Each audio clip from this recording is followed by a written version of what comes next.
Dobrodošli v podcastu Po desnem pasu. Danes se pa javljamo iz slovenske obale, natančneje iz Kopra, in pa z mano je tukajšnji kandidat za poslanca na listi SDS, Jure Colja. Živijo. Živijo. Lepo pozdravljeni ti, lepo pozdravljeni cela ekipa vaša, se prišli danes v Koper.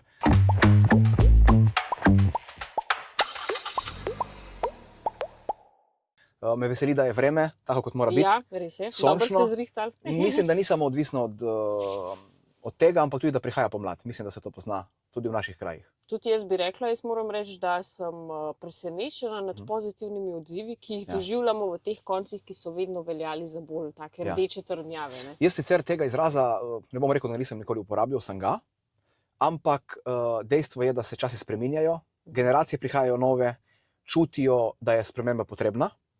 In ne nazadnje lahko povem in tudi pohvalim delo našega odbora. Mi smo imeli 2krat predsednika v zadnjih 2 letih v Kopru, 2krat smo napolnili gledališče, na Levici je šlo to precej v nos, kar nam je v ponos, tako da smo zadovoljni in kolikor se pogovarjam jaz na terenu, vidim, da so rezultati dela.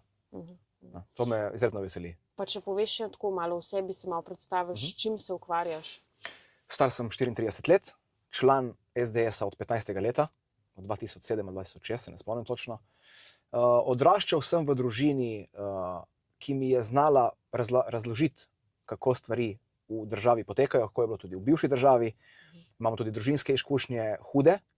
Bom rekel, kar se ideologije tiče, z obeh strani. Tako da oba režima so doživeli hude reči, to je mene zaznamovalo.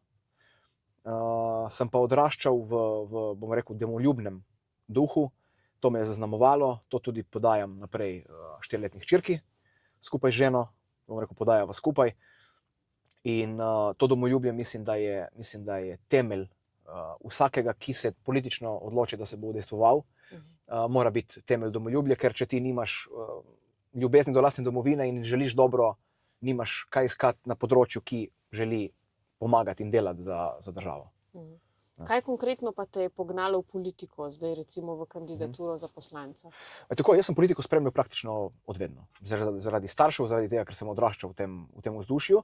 Aktivno sem se podal leto pred zadnjimi državnozborskimi, in sicer pomagal sem takratnemu kandidatu in takratnemu predsedniku odbora. Imel sem čez socialna omrežja, pa tudi na terenu sem mu nekaj pomagal. To je bila moja aktivna izkušnja od takrat dalje. Leto zatem sem kandidiral za svetnika, sem bil nosilec liste, bil tudi izvoljen, tako da sem v tem mandatu svetnik občinskega sveta Mestne občine Koper. Pognalo pa me enostavno to, da jaz pravim, kljub temu, da sem leta in leta spremljal politično situacijo, mislim, da je enostavno prišel trenutek zame, da se tudi aktivno podam v to. Je pa, bi poudaril, še vedno temelj domoljubje. Tako da to je glavni razlog, da sem v stranki in da sem se potem tudi aktivno podal v politiko. Si pa tudi mestni svetnik tukaj v Kopru, ne? Edini od Slovenske demokratske stranke, če se ne motim. Tako, mi smo v Kopru imeli vedno enega svetnika. Procenti na volitvah so vedno bili med 3,5 in 5. Nazadnje smo, mislim, da 3 mandate nazaj nam je kazalo, da bi lahko imeli 2. To se ni zgodilo, žal, za las. Jaz politiko gledam, bom rekel, vsaj mojo osebno pot, kot neko dolgoročno pot, v smislu, da je treba delati na dnevni ravni in vsak dan lahko narediš kanček več, da bo čez nekaj let rezultat. Je pa že zdaj videti opazna razlika. Tako da v občinskem svetu, kljub temu, da sem samo jaz v tem primeru, menim, da je moj glas slišan, da povem, ko je treba se oglasiti. Delujemo kot konstruktivna opozicija, tako da projekte, ki jih smatramo za njih, da so dobri, jih podpiramo. Tam, kjer se pa treba oglasiti in ne podpremo, pa ne podpiramo. Konkretno lahko dam primer, v tem mandatu so se 3 leta zapored, torej od prvega leta mandata, decembra 2022, do lanskega leta 3krat podražili vrtec.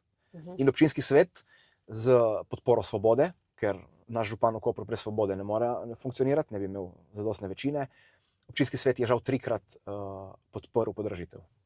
To je ena od stvari, ki smo bili konkretno proti in tudi glasni. Zdaj, na nacionalni ravni, ne v državnem zboru, vidimo, da se nekako ne da dogovarjati s koalicijskimi strankami. Ne.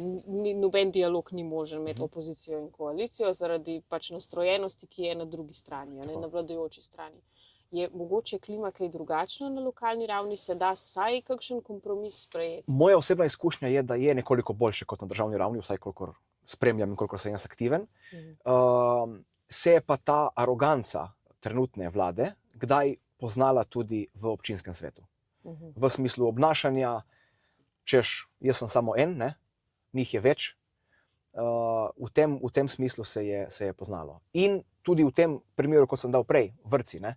Če bi bil nek kompromis možen, bi lahko občinski svet zavrnil podražitev, pa so povlekli z odločitvami vlade. Ne? Ker vrtci so se podražili, vemo, ne? Zaradi podražitve dela, stroškov dela in vsega, kar prenese zraven. Ne? Bi pa lahko občinski svet konkretno se usedel, lahko poslušal moje in ostale opozicijske, bom rekel, razumne glasove, da se to ne podpre, pa niso tega storili. Ne? Tako da je nekoliko boljše kot na državni ravni, ampak kljub temu se pozna, bom rekel, zameti tega, kar imamo na državni ravni. Pa če greva še malo bolj na splošno, ne? Zdaj že nekaj časa se mi zdi, da na Zahodu divja neka bitka vrednot. Ne? Neka bitka med zdravim razumom in ideologijo, zato se tudi vse več nas mladih podaja v politiko. Ne? In kako ti gledaš na to kot mlad oče, imaš 4-letno hčerko, ne si omenil, ker tudi v šolah je vse več ideologije, premalo domoljubja oziroma skoraj nič ne izvemo o naši novejši zgodovini. Ja. Jaz bi tukaj najprej izpostavil krivca. Krivec je tukaj po moje šolski sistem, oziroma tisti, ki so ga postavljali, ker ne daje dovolj poudarka na domoljubju, to je v prvi fazi, ne daje dovolj poudarka na resnici polpretekle zgodovine, ne daje dovolj poudarka na osamosvajanju Slovenije, kdo je bil takrat zaslužen, kako je do tega sploh prišlo. Tega je bistveno premalo in to se konkretno v moji generaciji, torej 30+, pozna. Kaj šele pri mlajših. Potem je tukaj še ta drugi problem, ne, s tem LGBT-jem. Mislim, da je marsikateri od učiteljev in profesorjev žal premalo odločen, pa bi imel moč nekaj storiti na tem, da to ne preide iz nekih šolskih programov na samo mladino in na naše otroke v končni fazi. Jaz sem na to lahko odkrito povem alergičen, zato ker sem prepričan v to, da otrok odrašča, se še razvija in takih zadev, kot jih smo jim žal priča v šolskem sistemu, ne samo pri nas, tudi v tujini, otrok ne bi smel biti v stiku s tem. Ne. Lahko povem tudi en konkreten primer. Imam prijatelja, njegova punca je pred par leti iskala zaposlitev v eni od osnovnih šol v Ljubljani in je ena od ravnateljic tamkajšnjih osnovnih šol rekla, da v zadnjih 10 letih je očiten porast znotraj osnovne šole, konkretno njene, zmede glede identitete. To je bilo, ko sem jaz to slišal, to je srhljivo. Tako da, če je direktno ravnateljica povedala, da posledice te ideologije, ki smo ji priča, so, kaj šele bo, če se tega ne ustavi. Da ne bom samo negativen, lahko povem tudi pozitivno plat, mislim, da se mladina prebuja, mislim, da so se jasno postavili, oziroma vsaj večina, proti temu. Konkretno naš podmladek, torej vi delate na tem ogromno, ljudje se s tem poistovetijo, ker čutijo, da to ni nekaj normalnega, kar nam hočejo vsiliti. In jaz sem izredno vesel, da, tako bom rekel, vsakega glasu, ki želi nek zdrav razum pripeljati v družbo. Pa če gremo še malo na aktualno dogajanje v Sloveniji. Zdaj v zadnjem času smo videli, da so si v Svobodi izmislili, jaz mislim, lahko rečemo, da so si kar izmislili, no, da so tarče kibernetskega napada, zaradi tega, ker so doživeli toliko negativnih odzivov od ljudi, ne, ki so jih pač, ki so jim jasno dali vedeti, da se ne počutijo svobodno pod aktualno oblastjo in celo zdaj že prihaja do tega, da preganjajo vplivneže, jih aretirajo in tako dalje. Ali smo prišli do točke, ko ne bomo več mogli svobodno govoriti, če se ta mandat nadaljuje? Mislim, da sploh ni več vprašanje, če bomo enkrat prišli do te točke. Mislim, da smo že na tej točki. Konkretno aretacija vplivneža izpred par dni oziroma pridržanje je jasen pokazatelj, da je temu tako. Reakcija vlade na to, oziroma kako so vse to izpeljali, kako so reagirali, razlog tega pa mislim, da je v temu, da oni so prepričani v to, da je vse njihovo. Da oni lahko počnejo, kar želijo, da jim noben ne more nič. In to je posledica bivšega sistema, ljudi, ki so bili aktivni v bivšem sistemu, ki so aktivni tudi danes. Lahko odkrito povem, v globoki državi, ki je dejstvo, da obstaja. Oni se počutijo vse mogoče, nihče jim ne more nič in posledično se dogajajo žal tudi take stvari. Se pravi, je mogoče to razlog, ne, kar si ti omenil, globoka država, se pravi te lovke, ki se vlečejo že toliko in toliko let, da se v letu 2026 dogajajo take stvari, ki se ne bi smele, ne, v demokratični državi. Drži. Če pogledamo samo primer Smodeja, torej afera Fotopub, vse, bom rekel, svinjarije, pa mi je žal to besedo uporabiti, ampak tako je, to so dejstva. Človek se že 3 leta prosto sprehaja okrog, noben ga ne ulovi, noben mu ne more nič. Po drugi strani imamo influencerja oziroma vplivneža, ki je kritičen do zdajšnje oblasti in ga na letališču aretirajo kot največjega kriminalca v državi. Pa tle ne govorimo, tle sploh ne gre za to, kaj si nekdo misli konkretno o tem vplivnežu ali pa nekomu drugemu. Gre za dvojna merila, ki so danes lahko rečemo odkrito več kot očitna. Sem pa prepričan, da ta način marsikomu še dodatno odpira oči. Torej, tako ko so se lotili tega vplivneža, hvala Bogu, jaz pravim, še dodatno odpira oči in sem prepričan, da je to še en tak pokazatelj in razlog, da bo zdajšnja oblast marca zgubila. Škoda, da smo morali priti do te točke, ne? Ampak očitno pač je bilo treba, da pridemo do sem, da maske končno padejo. Ne? Ja, meni je kot očetu, pa tudi kot nekomu, ki, bom rekel, sem sočuten in se me nekatere zgodbe dotaknejo. Hudo mi je, ko mora nekdo trpeti, da ostali odprejo oči. Konkretno v tem primeru najbrž Aleksandru Repiću ni bilo prijetno, ko se je to zgodilo. Ne? Torej, oni so v bistvu svojo močjo nekomu storili nekaj slabega in da so ostali videli, kaj se dogaja, je mogel nekdo nasrkati, po domače povedano. Ne? To je žalostno. Kaj šele, če bi on konkretno imel družino, otroke, si ne predstavljam. Ne? To je v končni fazi, lahko tudi povem, en od razlogov, da se jaz izpostavljam, da sem politično aktiven, ker se me te stvari enostavno dotaknejo.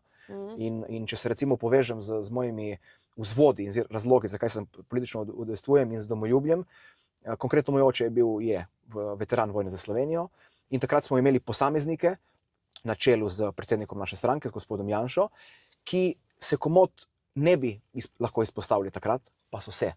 In so bili bistveno hujši časi. Ne? Ni bilo socialnih omrežij, ni bilo informacij, niso vedeli, v kaj se spuščajo. Mislim, da mi smo v tem primeru na boljšem in mislim, da mora se nekdo izpostaviti za nek boljši jutri, po domače povedano. Pa te v bistvu glede na dogajanje, ne, kar smo omenjala, da zapirajo vplivneži, jih preganjajo in tako dalje, te je kdaj strah mogoče, da bi ti sam se ustavil svoje delovanje ali ti to daje še več zagona? Bi lagal, če bi rekel, da misel tam ne zaide, sigurno, ampak sem že toliko daleč v temu, da enostavno ni poti nazaj, pa tudi si je ne želim. Se ne želim, ker vidim odziv ljudi. Konkretno včeraj smo bili v Gorici, smo predstavili kandidate za državnozborske volitve prihajajoče. Do mene je po sami prireditvi stopilo okrog slabih 10 Novogoričanov, ki jih prej nisem spoznal, ki so mi stisnili roko, so rekli, da me spremljajo na socialnih omrežjih in da naj nadaljujem. In kot človek to, če bi samo en tak stopil, če samo en tak, kaj še leče, jih je več. Ko to slišiš, to je največ, kar lahko doživiš, če se v tem smislu izpostavljaš. Tako da ni poti nazaj. Pomislim, kaj bi se lahko zgodilo. Pomislim pa hkrati tudi na to, da hčerki oziroma svojemu otroku bi rad enkrat povedal, sem probal nekaj spremeniti. Tudi če na koncu ne uspe, ne? Ker možnosti sta vedno dve. Ne? Tako da bi mi bilo žal, če ne bi do konca šel. Tako. Prej smo omenila Smodeja. Zdaj pred parimi dnevi je tudi Zoran Janković si celo upal primerjati Janeza Janšo in pa Dušana Smodeja. Da naj bi bil Smodeju vzor Janez Janša. In to reče Zoran Janković, zelo kompromitirana oseba. Ne? No, mi smo v tem družbenem in medijskem prostoru toliko že takih izjav in podobnih slišali z njihove strani, da osebno se niti več ne čudim, ko preberem kakšno tako izjavo.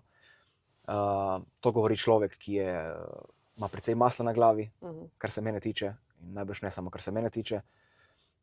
Tako da se niti več ne čudim. No, jaz se v določenih trenutkih se samo nasmejem, si mislim svoje in me veseli to, da je vedno več ljudi, ki ne padajo več na take fraze in na take provokacije, lahko rečem.